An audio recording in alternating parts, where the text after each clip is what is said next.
Last summer, I decided to take a break from classes and look for a job to make some extra cash. I ended up applying to a gas station right next to my college campus, and to my surprise, they hired me on the spot.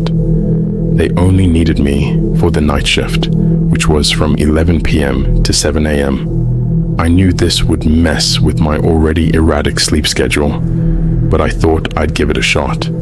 Most nights weren't too bad. The first few hours were busy, but things would slow down significantly after that. This gave me a chance to clean and rest until the morning rush. Occasionally, I'd have to deal with some sketchy customers, but nothing ever escalated until one fateful Thursday. Around 2 a.m., a man walked in who immediately gave me a bad vibe. He had a shaved head, tattoos of stranger symbols, and parked his filthy pickup truck in the handicap spot. I tried to ignore him, but he soon started hurling slurs at me because he thought I looked Jewish. He picked up a case of beer, but was unhappy when I informed him that county law prohibited alcohol sales between 2 a.m. and 6 a.m. He became agitated and launched into a rant about how it was a free country and that the law was ridiculous. I tried to explain that I was just doing my job, but this only made him criticize me more. Eventually, I asked him to leave, but then he switched tactics, acting friendly and asking me to bend the rules just this once. Caught off guard and wanting him to leave, I caved and sold him the beer. He then requested a pack of cigarettes, which I sold him without hesitation. After he left, I thought that was the end of it, but I was wrong. Moments later, he cracked open a beer and sat on his truck bed while two other guys with similar appearances pulled up. They joined him, drinking and smoking in front of the store. I knew I had to tell them they couldn't loiter or drink openly, but fear held me back. They seemed to relish my hesitation, smirking at me through the window. Just when I thought things couldn't get worse, more skinheads arrived, and I started feeling truly anxious. Then the first guy returned, this time drunker and demanding another case of beer. I felt threatened by his tone and knew I had to let him buy it again. He walked outside to cheers from his friends, and I realized they'd been tossing empty cans around. Feeling trapped, I locked the door and called the police. When the officers arrived, they shouted at the group to leave, but I couldn't hear the details. I was terrified they would come back and confront me. Thankfully, the police managed to get them to disperse, but the experience left me shaken. After they left, I asked the officer to hang around while I cleaned up the mess they'd made. The next day, I made the tough decision to quit the job. The thought of facing those guys again filled me with dread. I couldn't shake the feeling of unease afterward, worrying that one of them might recognize me around town. My small town seemed full of individuals like them, and I didn't want to risk running into that kind of trouble again.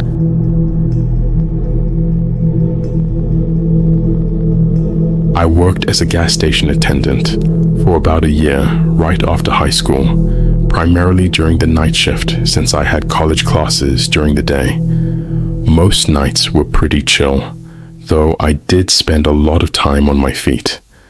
My routine involved sweeping, mopping, and wiping down surfaces, especially during COVID, when sanitizing was a top priority. One Thursday night, while I was sweeping, I heard the sink in the bathroom turn on. Curious, I went in to check and found that the knob was indeed turned, meaning someone had manually activated it.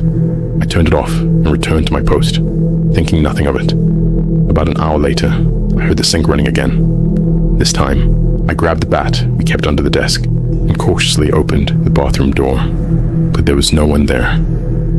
At that moment, I decided to leave work, texting my boss that I felt sick. Looking back, I can't shake the feeling that something paranormal was at play in that gas station. it remains the creepiest experience I've ever had, and I still struggle to explain what happened that night. Ultimately, I quit the job because I just couldn't comprehend the eerie events that unfolded.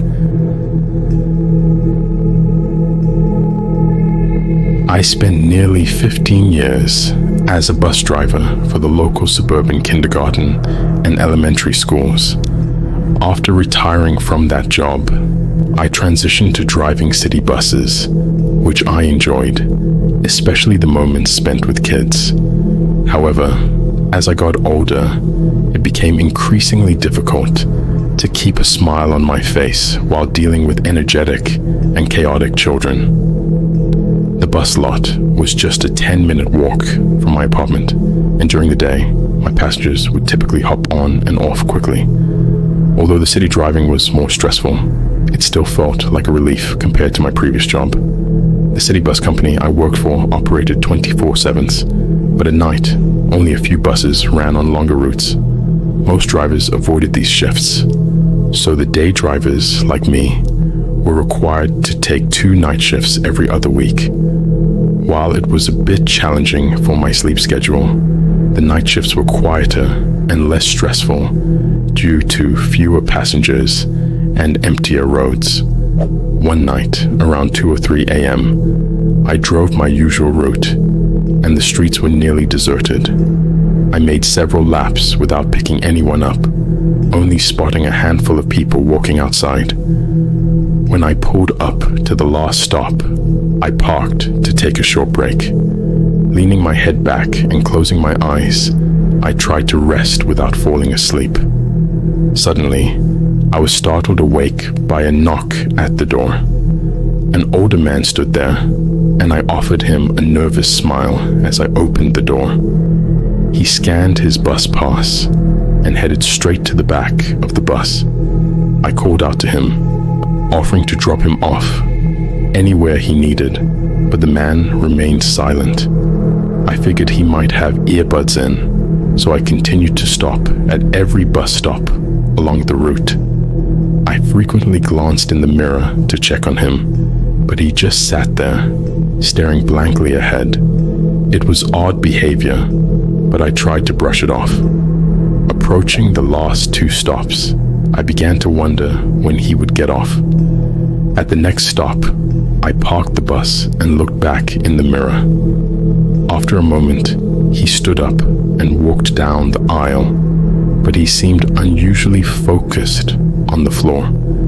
As he got closer, I turned to see his face twisted in anger and rage. I attempted to act normal, turning my attention back to the road, but he stopped right next to me. "Is everything okay?" I asked nervously. He continued to stare, but eventually looked away, returning to his seat. That's when I knew something was seriously off, and I started to feel anxious.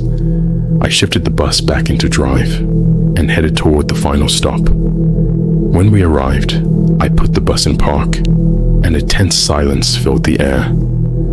I glanced ahead at the empty roads and sidewalks. Suddenly, the man got up, walked briskly down the aisle, and shoved me against the window, pressing a gun to my head.